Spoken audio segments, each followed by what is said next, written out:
All right, what's up, family? I had to get back on here. Welcome back to my channel.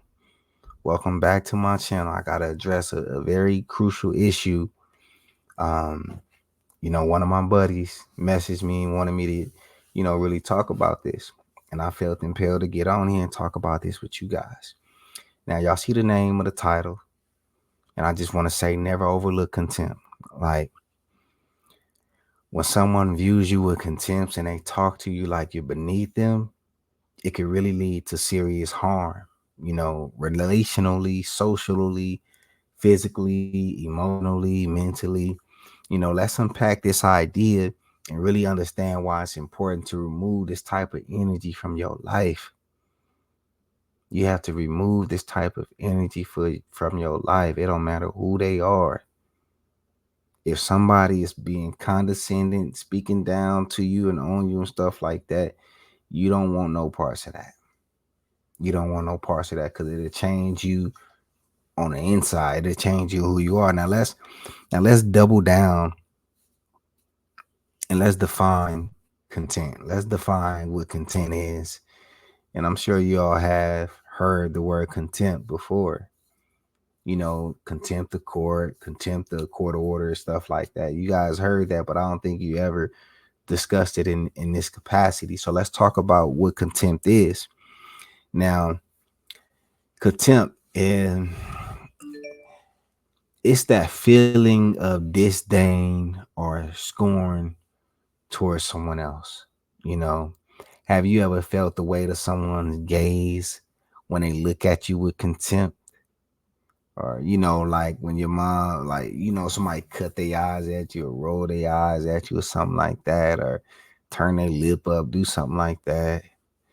Or, like, why this person here? It's not just disrespectful. It's damaging. It's damaging. It could chip away at your self-esteem or your overall mental health. This is for real. It could be damaging to, your spirit, your vibe, your energy. It could really fuck you. Excuse my language. It could really mess you up. Now, why should we take contempt seriously? I'll tell you why. Contempt, it's an open door. Contempt, when somebody is being contempt, it breeds this competitive nature, this very negative type of thing. It breeds harmful behavior. Nothing good comes of it. So whether it's a relationship, whether it's a social interaction with somebody, or even a physical encounter, people who hold contempt for other people, they're likely to inflict harm. Period. No matter what. They have no self-control. They're gonna overstep your boundary. They're gonna push your buttons. They're gonna push the limits. This isn't just a personality flaw. It's a warning sign that shouldn't be ignored. Now, I've personally encountered individuals who treated me with contempt. And at first, I brushed it off as a personality class, but over time, I realized how deeply it affected my happiness and my sense of self-worth.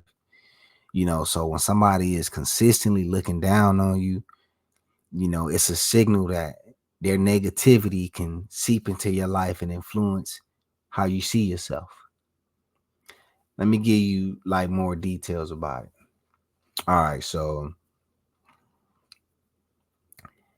um before I moved to my current location, my children, they used to go outside and they used to play. Now, they have a cousin, and their cousin came over one day while, I wasn't there. Actually, they were supposed to have been at their mom's house. My kids were supposed to be at their mom's house visiting with their cousin, but for this particular weekend, the cousin was like, you know what? Can we go over to Uncle Rock house? Can we go over there? And she called and asked me, and I said, yeah, that's cool. They can come over here with me. You know what I'm saying? It was her nephew. So I'm like, yeah, he my nephew too. I call him my nephew. But I'm like, yeah, they can come up here. So they came to my place, and I believe I just so happened to be down at their mom's place, dropping off my daughter and my youngest kids, dropping them off to her, and I left my my son and their cousin at the house. My oldest son was with me though. So nobody called me, nobody did anything. But when I got back to the house, I saw all these police officers and things out there. And it turns out that, my nephew, my kid's cousin, had, caused some harm. He caused some injury to another kid in the neighborhood. And because I was unaware of what was going on, I couldn't really, approach the family and kind of reconcile or, whatever. So I just kind of stood back. But I did call my kid's mom, like, hey, I need you to come to my house because this is what happened. And the police is here and they trying to arrest somebody, number one, because they want the perpetrator. And me being the adult on the scene, I was more than likely going to have to be the one get locked up and go to jail for whatever was happening. Then, I was going to have to do what I had to do to, fight that charge or post bail or whatever. So they wanted the kid. They had eyewitnesses that saw it was their cousin. It was your kid's cousin. So they wanted them. So, you know, that night I decided, like, you know what? Maybe, while my kid mom is here, we should go across the street and actually talk to the family. But she advised, like, you know what? It just happened. They're a little hostile right now. Let's leave it alone. So I said, all right, that's a good idea. We'll leave it alone. So we left it alone. Weeks later, now my oldest son, he's walking around by himself, and he get hemmed up by some little boys, and they threaten to shoot him and do all kind of stuff to him. And I'm like, wow, that's crazy. Like, these are kids talking like this. So um me and my kid's mom, we go across the street and we talk to him. She had a heart to heart with the mother of the kid who was affected by what my nephew did. And we kind of felt like we reached the medium. It was an accident. It wasn't intentional. We just wanted to show up as the, other people involved and let you know that we apologetic for what happened to your kid, and that there was no intent to cause harm to your kid. But guess what? Now we have my son coming at us, and there was intentions to harm him. There was threats being made. And me being who I am, I went full force with it. I don't do a lot of talking, but I was ready to go to jail that night. So I decided, all right, cool. You know, I had that iron on me. I went across the street and I was about to reconcile the entire situation because now my kid is being threatened. So the father came. He said he didn't want to talk. He did a lot. He wasn't mouthy because I was ready for whatever he was ready for. I was ready to do whatever he was ready to do. So he went in the house and I told her, hey, let's go. We out of here. We left it alone. They kept doing things in the neighborhood, watching my sons, staring at them, doing all this crazy stuff.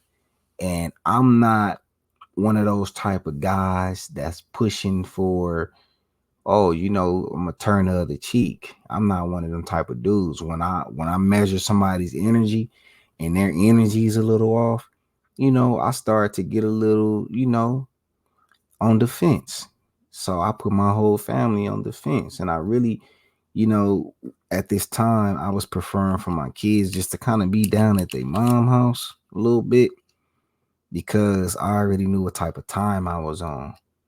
But at the same time, this family was very indirect in their contempt.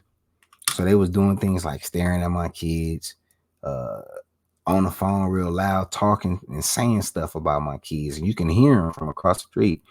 And my sons, they always tell me like, "Hey, Dad, I heard the guy across the street.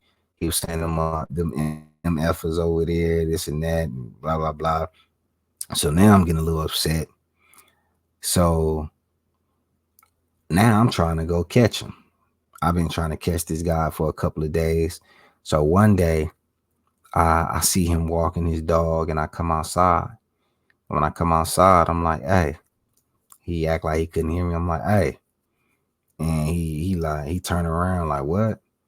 And I was like, "Yeah, you like leave my kids alone." And when I said that, he was like, "I don't bother nobody. What you talking about?" I said, "I'm gonna say it again. Leave my kids alone." And he was like, "I ain't bother nobody." And I was like, "Just let me know when you need that." And he was like, "Need what?" And I said, "When you need that head up fade, let me know when you need it." And he like, "I don't need nothing." And when he said that, he kind of gave me one of those, like, "I don't need nothing." And I said, "Yeah, all right, whatever." You know what I'm saying? Whenever you need that, I'm right here across the street. And he was like, "All right." So his baby mama called the police and did all that stuff. But, you know, he got in his car. They drove off looking at me, staring and stuff like that. But then again, I had that rod on me. Even though I had that rod on me, I wasn't afraid to go there and throw them hands with him. But it's just he was giving me this type of disdain, this thing that he was ready to cause harm to me and my family. Now, why should we take contempt seriously? Like, that's why. That's why, because he meant no good to me and my family. And I knew he was ready to inflict harm, but he was only doing it to the kids. Like when he saw another man like really step out there and be aggressive with him, he wasn't ready to do that with me, but he wanted to stare at my kids every day. And I just wasn't with that. I wasn't with that. So it's crucial that we always take time to address those type of issues and recognize these red flags. So how do you feel about, or how do you feel after interacting with someone who shows you contempt? Because I know for me, I'm ready to meet them halfway. I'm ready to go there with them. I'm ready to address it. If we can't be men, or if you can't be a woman with another woman, or whatever you identify yourself with, then it's gonna lead to something else. It's gonna lead to something else. So my next question is, do you feel drained or belittled? In that situation, I felt like he was trying to belittle us, because I'm no buster. I never been a buster, never been marked out, never been none of that. And my kids ain't never been in situations like that, before. So I'm not one of them guys that try to be tough neither, to where I feel like, I'm Iron Man or I'm Superman. But I had to trust my instincts, and my instinct told me that this dude don't mean well by us. He's gonna try to cause some harm to us. So I have to address this, and I gotta grab that bull by the horn. Trying to tell you. So if somebody is consistently making you feel lesser, it's time to reevaluate that relationship you in, or reevaluate where you stand with that neighbor, or reevaluate where you stand with that boss, that supervisor, or however you call it, if they making you feel low. And that's what he was doing. I felt like this guy was subjecting my children to feeling like they had to look over their shoulder, all these threats and stuff like that. And when it comes to the safety, security, and well-being of my kids, I'm ready to die for mine. And I'm gonna just say it like that. So what should you do if you find yourself in a situation like I was in? The answer is very, very clear. You have to remove that person from your life. And in my case, I had to address that person and let them know, I see you and I know what you're doing, and I'm ready to address you, and I'm ready to meet you with that same energy you got. Time went on. It was nothing never made good of that situation. So me and my kids, I moved my kids out of that situation. We got away from there because it was going to end up with me going to jail. Because the things I was thinking and the things I was ready and prepared to do, I won't address that right here on YouTube. But just know I was fortunate enough to be able to get up out of there. So in times or for your situation, it may be difficult, especially if it's somebody that you consider a friend or a family member, but your well-being should always come first. And in my case, me and my kids' well-being came first. So you have to surround yourself with those who uplift you and those who respect you because you deserve nothing less. You deserve nothing less. Period. Period. It's not about being harsh. It's about valuing your mental health and your emotional health. You have the right to choose who you allow into your space. You never have to settle for being treated any less than what you are. And you have to remember that you are worthy of love and respect, safety and security, period, no matter what. So let's talk about some strategies and things like that for setting boundaries. You know, um, let's see. you know, with setting boundaries, it could be a powerful tool. You can start by expressing how somebody is making you feel or how their behavior is making you feel.